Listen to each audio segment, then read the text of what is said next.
I want to take you through an article by the pro-Remain journalist Fraser Nelson, who published an excoriating analysis of the report, some of which is unparliamentary, and I'll navigate that delicately if I can. But he pointed out that you said we'd be permanently poorer, when indeed you're talking about the difference between the economy growing by 29% and it growing by 37%. So do you accept that the most you can claim, as Fraser Nelson put it, that people won't be as much better off as they would otherwise have been? Well, we are, of the world we are currently occupying and the trajectory we're on, we would be poorer.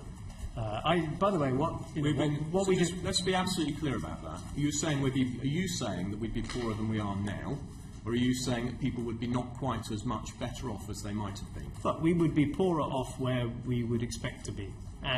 But what I think it's also fair to say, and this is not modelled in here, we could actually undergo, we could face a very, very difficult situation that could make us very significantly poorer than where we are today, because we could have a balance of payments crisis, and that is a scenario that others in the world have talked about. There are potential downsides to the financial stability situation. Let's take the financial crisis that happened 8 years ago. I'm sorry, Chancellor.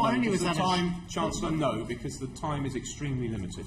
The second point is that you've divided GDP per household. Now, if we divide current GDP by household, it's about £68,000, which is nothing like the average disposable income of £18,600 per head, or £45,400 per household. So do you accept that it is misleading to suggest that this is in fact a bill that the public need to pay, which is what you said in one of your speeches? But the GDP of the country is, broadly speaking, the incomes and profits of the company aggregated, and the country. And you can't pretend that somehow the people in the country, their economic fortunes are detached from the economic fortunes of the country. The GDP is lower, then the incomes of the families are lower, and the benefits of the services they receive and the like are lower too. So the number of households will increase by 2030 due to the immigration which you accept. The DCLG projection is to go from 31 million, to go up to 31 million from 27 million now. And yet you divide the numbers by the current number of households.